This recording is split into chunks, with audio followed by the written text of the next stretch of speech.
100 jours après le début de leur grève, les médecins kenyans ont enfin trouvé un accord avec l'État mettant fin à leur mouvement. Ils étaient entrés en grève le 5 décembre pour réclamer l'application d'un accord de 2013 stipulant une augmentation du salaire entre 150 et 180%. L'accord convenu avec le gouvernement, qui sera conclu dans un délai de 60 jours, propose aux médecins de meilleures indemnités et un plan de promotion. Des leaders du mouvement syndical avaient été incarcérés pendant 2 jours au mois de février. There cannot be a separation between the rights of patients and the rights of doctors. Il ne peut avoir de séparation entre les droits des patients et ceux des médecins. Nous sommes aujourd'hui heureux d'avoir finalement mis fin à la grève. La prochaine étape est le rétablissement de l'entente professionnelle avec nos employeurs.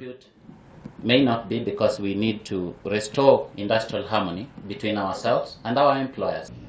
La presse kenyane dénombre de nombreux cas de décès dus à la paralysie du système sanitaire du pays. En plus des réclamations salariales, les médecins kenyans demandaient de meilleures conditions de travail, des infrastructures et du matériel pour une meilleure prise en charge des patients.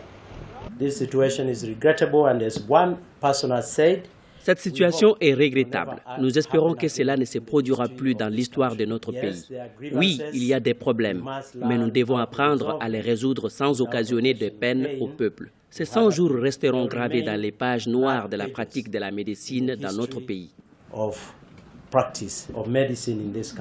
Cette grève a été l'occasion de dénoncer les inégalités sociales et une série de scandales de corruption dans le pays. Les analystes estiment qu'elle devenait une épine pour le président Uhuru Kenyatta à l'approche des élections présidentielles d'août 2017.